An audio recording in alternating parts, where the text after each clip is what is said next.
Sobre o altar havia 12 pares de sapatos dispostos numa fileira perfeitamente reta, desde sandálias infantis até pesadas botas de homem.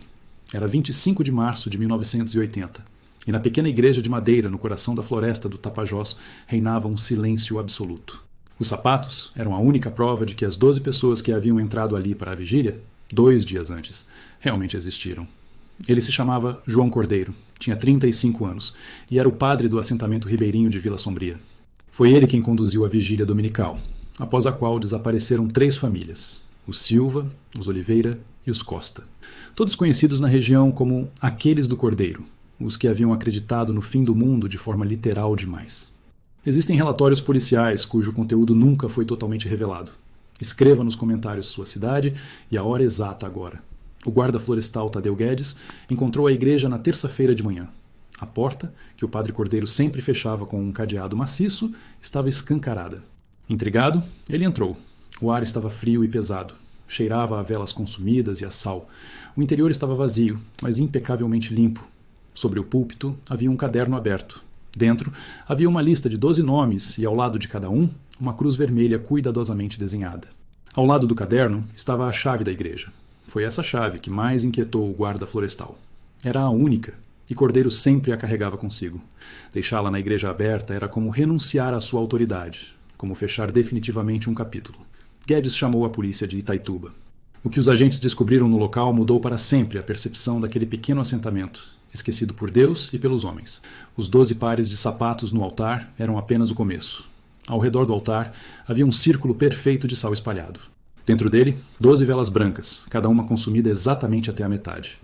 E no piso de madeira do presbitério, gravada com uma ferramenta afiada, estava a data: 23/03/1980, o dia da passagem. Quem era João Cordeiro? Ele chegou à Vila Sombria em 1976, apenas um ano após ser ordenado em Olinda. Jovem, enérgico, com os olhos ardentes de um fanático. Filho de um professor e de uma enfermeira, evacuado para o sul durante a infância devido a conflitos de terra, retornou ao norte em 1967. No seminário, era considerado um estudante brilhante, mas também inquietante. Sua tese, intitulada A Ressurreição Física como Libertação da Matéria, foi classificada pela Cúria como teologicamente problemática. Os professores alertaram que Cordeiro tratava o Apocalipse não como uma metáfora, mas como um manual de instruções para o fim do mundo. Mesmo assim, permitiram que ele se ordenasse. Foi enviado para Vila Sombria, uma pequena paróquia num lugar remoto, onde deveria ficar sob observação. Foi o erro perfeito. Deram-lhe exatamente o que ele precisava: isolamento e um grupo de pessoas isoladas do mundo, sedentas por um líder forte. Seus sermões foram diferentes desde o início. Ele não falava de misericórdia e esperança. Falava de fogo, julgamento e do fim inevitável. Contava sobre os eleitos, que seriam os únicos a se salvar, cruzando o limiar para um mundo novo e melhor. Rapidamente, reuniu ao seu redor um grupo dos 12 fiéis mais devotos. Foram eles, 3 famílias com seus filhos, que desapareceram com ele. Por volta de 1978, Cordeiro começou a organizar reuniões secretas. Aconteciam na igreja durante a semana, sempre ao anoitecer. Apenas os apóstolos da nova era, como ele os chamava, participavam. O resto dos paroquianos começou a se distanciar deles. Aqueles do Cordeiro tornaram-se os esquisitos locais. Deixaram de falar com os vizinhos, venderam suas pequenas posses. Seus filhos pararam de ir à escola. O próprio padre os ensinava usando um único caderno escrito à mão que era uma mistura de catecismo e o Apocalipse de São João. A floresta do Tapajós formava uma barreira natural. Mata densa, estradas de terra, falta de telefones e eletricidade. Mas a verdadeira fortaleza era a barreira psicológica que Cordeiro havia construído ao redor de seu grupo. Ele os convenceu de que o mundo exterior estava corrompido e condenado à destruição, que o contato com outras pessoas era uma contaminação espiritual que atrasaria sua preparação para a passagem. Quando a polícia iniciou a investigação, os primeiros passos foram direcionados à casa paroquial, uma pequena cabana ao lado da igreja. Lá encontraram provas de quão metódicos e de longo prazo haviam sido os preparativos de Cordeiro. No armário, penduradas, estavam 12 túnicas brancas costuradas à mão, com os nomes bordados nas costas. Sobre a escrivaninha havia mapas da floresta do Tapajós. Neles estavam marcados antigos garimpos abandonados e cavernas naturais. Ao lado dos mapas havia um caderno, idêntico ao do púlpito. Continha um plano detalhado dividido em 4 fases. Fase 1, purificação pelo jejum, 7 dias. Fase 2, oração sem sono, 3 noites. Fase 3. Retirar os sapatos como símbolo de abandono do mundo. Fase 4. A passagem.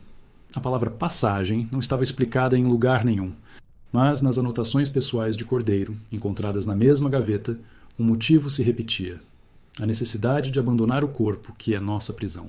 Na cozinha, sobre o fogão a lenha frio, havia uma panela com restos de sopa de legumes. A análise laboratorial revelou mais tarde a presença de fenobarbital, um potente sonífero.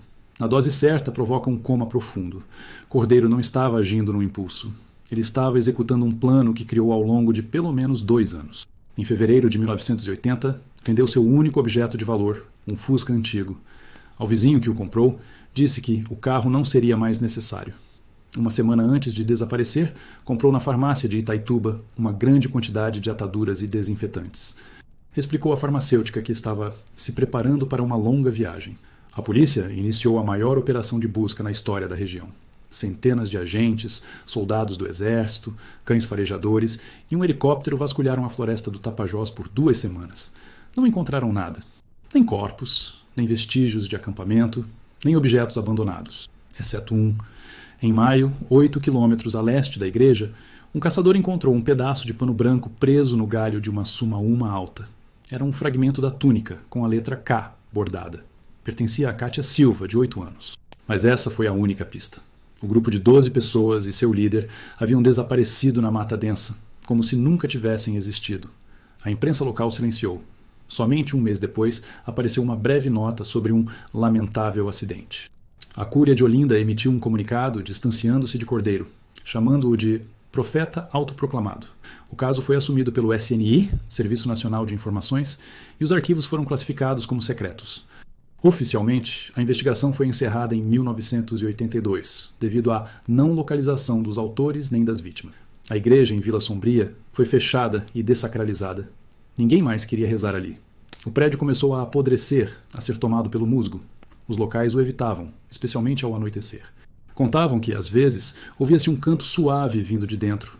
Embora a igreja estivesse vazia há anos, a chave, que ficara sobre o púlpito, tornou-se a única prova material de que essa história realmente aconteceu. Os autos do processo, marcados com o número 780, inchavam a um ritmo alarmante. Depoimentos de vizinhos, relatórios de varredura da mata, análises de laboratório, tudo criava a imagem de uma investigação que a cada dia se tornava mais impotente. Os policiais de Itaituba e Santarém, que lidavam diariamente com roubo de gado e brigas de bar, encaravam algo que ultrapassava sua imaginação. Inicialmente, 3 cenários foram considerados. Primeiro, suicídio coletivo. Cordeiro deu veneno aos seus fiéis e depois tirou a própria vida.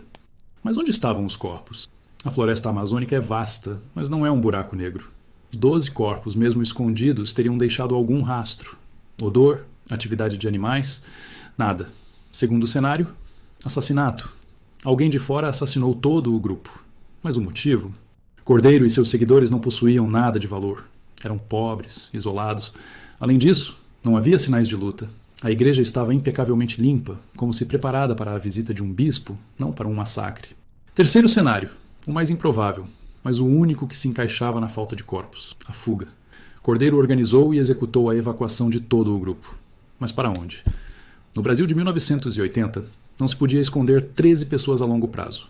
Alguém teria que tê-los visto. E, no entanto, ninguém viu nada. As famílias dos desaparecidos, aquelas que não se deixaram arrastar para o círculo de Cordeiro, viviam um inferno.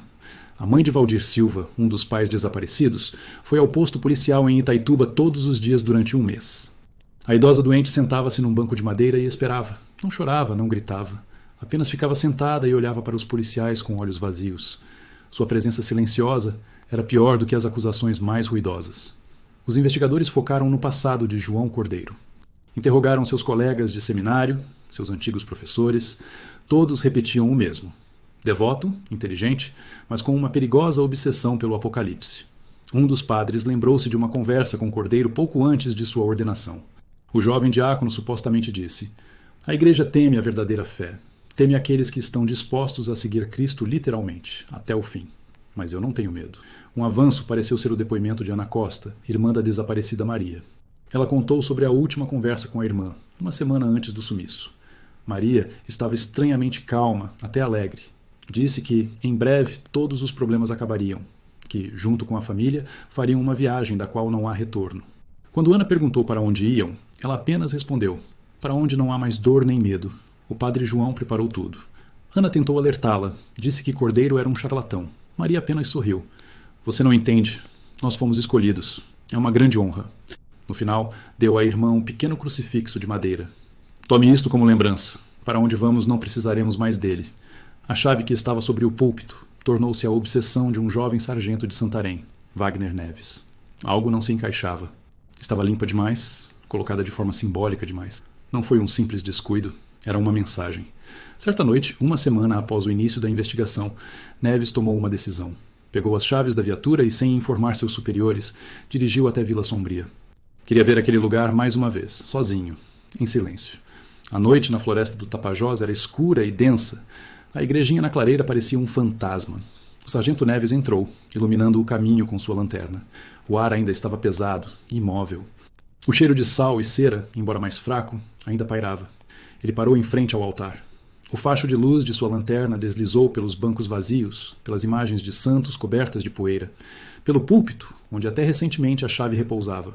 Aproximou-se do presbitério e agachou-se sobre a data gravada no chão. Passou os dedos pelas letras ásperas. O dia da passagem. Foi quando ele viu, bem ao lado da inscrição, na fresta entre duas tábuas, havia algo pequeno e metálico. Ele o retirou com cuidado usando seu canivete. Era uma única cápsula de bala de latão, calibre 7,62 mm, usada no fuzil FAL, a arma padrão do Exército Brasileiro e da polícia. Estava vazia, deflagrada. Não estava no relatório da perícia. Alguém a deixou passar, ou a plantou depois. Neves guardou a cápsula no bolso. Sabia que este caso tinha um segundo fundo, muito mais profundo e sujo do que qualquer um supunha. Quando voltou à delegacia e relatou sua descoberta, esperava uma bronca por insubordinação, mas também interesse. Em vez disso, encontrou um silêncio glacial. Seu comandante o ouviu, pegou a cápsula e depois ordenou que ele escrevesse um relatório e fosse para casa. Não volte a este caso, sargento. Entendido? É uma ordem, disse ele em voz baixa. Neves compreendeu que tinha acabado de tocar em algo que não deveria. 2 dias depois, 2 homens à paisana chegaram à delegacia de Santarém. Vieram num Opala preto, sem placas oficiais. Apresentaram-se como oficiais do SNI de Brasília. Declararam que estavam assumindo a investigação sobre o desaparecimento em Vila Sombria. Exigiram a entrega de todos os autos, todas as provas, incluindo a chave e o caderno.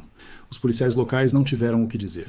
Em 1 hora, toda a documentação do caso 780 foi embalada em caixas de metal e desapareceu no porta-malas do Opala preto. Um dos oficiais, ao sair, parou ao lado do sargento Neves. Bom trabalho com aquela cápsula, disse ele sem sorrir. Mas da próxima vez, lembre-se que a curiosidade é o primeiro passo para o inferno, e nós garantimos que ninguém chegue lá antes da hora. O caso foi oficialmente transferido para Brasília e classificado como secreto. Todos os agentes locais receberam uma ordem por escrito para cessar quaisquer ações e manter sigilo absoluto. Wagner Neves foi transferido 3 meses depois para a Polícia de Trânsito em Belém. Ele entendeu o recado. Por que o Serviço de Inteligência do Regime Militar se interessou pelo caso de uma seita perdida na floresta? Era apenas para encobrir a incompetência vergonhosa da polícia local? Ou havia algo mais nas anotações de Cordeiro, em sua teologia doentia do fim do mundo? Algo que representava uma ameaça real ao Estado? E de onde veio aquela cápsula militar numa igreja abandonada? O encerramento oficial do caso de João Cordeiro foi como selar a tumba de vítimas anônimas. O SNI absorveu os arquivos, e a história dos fiéis desaparecidos tornou-se uma lenda local. Uma história sobre os fantasmas da floresta, sussurrada ao anoitecer. Por anos, a floresta do Tapajós guardou seu segredo. E o Opala preto, que levou a verdade de Santarém, nunca mais voltou. Veio a abertura, as diretas já, e depois a nova Constituição.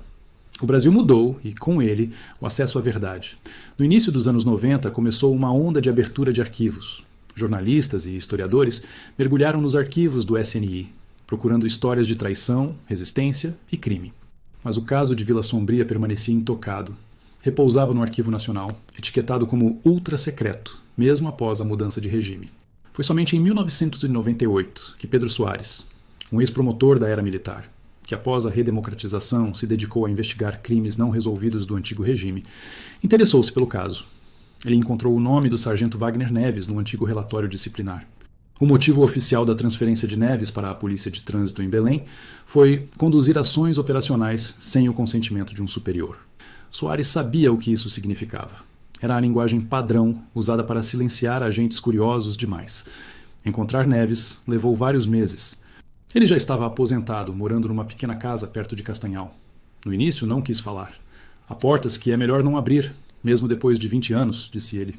Mas Soares foi paciente. Finalmente, o ex-policial cedeu. Falou da noite solitária na igreja em Vila Sombria, do cheiro de sal e cera e da pequena cápsula de latão que mudou tudo. Aquela cápsula tornou-se a obsessão de Soares, porque uma única bala deflagrada de um fuzil militar era tão importante que exigiu a intervenção do SNI.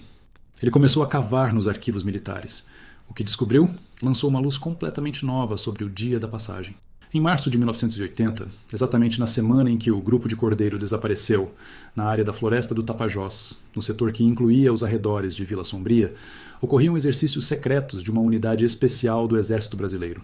Oficialmente, eram manobras com o codinome Escudo 80. Mas em um dos anexos do relatório final, Soares encontrou uma breve menção codificada sobre um incidente com civis na zona de exclusão e a neutralização efetiva da ameaça. Não havia detalhes. Apenas uma data, 24 de março de 1980, início da manhã, o dia seguinte ao desaparecimento. Soares compreendeu que Cordeiro e seus fiéis não desapareceram. Eles foram liquidados. A passagem deles não foi uma ascensão metafísica, mas um fim brutal e físico. Eles entraram onde não deveriam ter entrado, mas ainda faltavam respostas às perguntas-chave. Como isso aconteceu? E por que todos morreram, incluindo as crianças? A verdade veio da fonte menos esperada. Em 2001, durante trabalhos de restauração em um antigo palácio em Olinda, que pertenceu à Cúria, encontraram uma caixa de metal emparedada atrás da biblioteca. Ela continha o arquivo particular de um bispo auxiliar falecido em 1985, o mesmo que formalmente supervisionava a paróquia de Vila Sombria. Dentro, além de cartas e documentos, havia um caderno. Era o diário perdido de João Cordeiro, que ele manteve nos últimos meses antes de desaparecer. O diário revelava a mente de um homem à beira da loucura, mas também um gênio manipulador. Cordeiro estava convencido de que, no coração da Floresta do Tapajós, na área de antigos garimpos abandonados, havia um portal, uma passagem física para outra dimensão. Sua interpretação do Apocalipse era dolorosamente literal. Ele acreditava que Deus havia colocado portais ocultos na Terra, e sua missão era encontrar um deles e guiar os eleitos através dele. Os mapas encontrados na casa paroquial não mostravam rotas de fuga, mostravam o caminho para o portal. As últimas anotações eram de arrepiar. Cordeiro descrevia os preparativos finais. A sopa com fenobarbital não era para matá-los. Era para induzi-los a um estado de transe profundo, um sono limítrofe, que supostamente era necessário para cruzar o limiar. Eles deveriam acordar já do outro lado. O plano exigia que, após a vigília, sob o manto da noite, o grupo vestido de branco embarcasse numa jornada de vários quilômetros rumo ao coração da floresta, ao local que Cordeiro havia marcado no mapa como o alvo. Esse local coincidia perfeitamente com a zona de exclusão, onde ocorriam os exercícios Escudo 80. A última cena desta tragédia provavelmente se desenrolou ao amanhecer de 24 de março. O grupo de 13 pessoas, meio adormecidas, drogadas pelos remédios e pela fé fanática, caminhava pela mata em túnicas brancas, liderados por seu profeta. Entraram diretamente no campo de treinamento, bem no meio de uma ação de combate simulada. Para os soldados da unidade especial, treinando em condições de máximo realismo, eles devem ter parecido fantasmas, mas a ordem era uma: atirar em tudo que se movesse na zona. Não houve perguntas, não houve avisos, apenas uma rajada de fuzil. 13 pessoas, incluindo 4 crianças, morreram em segundos. Não foi uma execução. Foi um acidente trágico e monstruoso, causado pela convergência da loucura religiosa e da lógica militar implacável. O que aconteceu depois foi apenas uma operação para encobrir a verdade. O SNI, chamado ao local, compreendeu a magnitude da catástrofe. Revelar que o exército brasileiro havia matado por engano 13 civis, incluindo crianças, era politicamente impossível. A decisão de apagar o incidente foi tomada. Os corpos foram removidos e destruídos, provavelmente num crematório militar. A área foi meticulosamente limpa. E então começaram a construir a lenda. As ações do SNI foram uma operação de desinformação magistral. Provavelmente foram eles que plantaram o fragmento da túnica na floresta, longe do local da tragédia. Foram eles que criaram a narrativa da seita misteriosa que desapareceu. Os sapatos no altar, a chave no púlpito, tudo isso pode ter sido parte da mesma encenação macabra projetada para desviar a investigação por um caminho falso. O caso era perfeito demais, literário demais em seu mistério. E a verdade era banal e brutal. Pedro Soares nunca publicou suas descobertas. Ele não tinha provas concretas. Apenas indícios e um diário cuja autenticidade poderia ser questionada. Sabia que perderia nos tribunais contra o Ministério da Defesa e a sombra dos antigos serviços de inteligência. A história da seita desaparecida continuou sendo a versão oficial. Se o Estado, criado para proteger seus cidadãos, pode apagar 13 vidas sem deixar vestígios para esconder seu próprio erro, somos algo mais do que uma estatística num relatório secreto? E que fé era mais cega? A daqueles que seguiram o padre para a floresta, ou a nossa, que acreditamos que a verdade sempre vem à tona? A chave da igreja em Vila Sômbria desapareceu junto com os arquivos do caso. Não está em nenhum museu, em nenhuma fotografia. Permaneceu apenas na memória de algumas pessoas e na lenda. Uma chave que não abria nenhuma porta, mas que fechou para sempre a história de 13 pessoas numa tumba de silêncio. Escreva nos comentários o que você pensa sobre isso agora.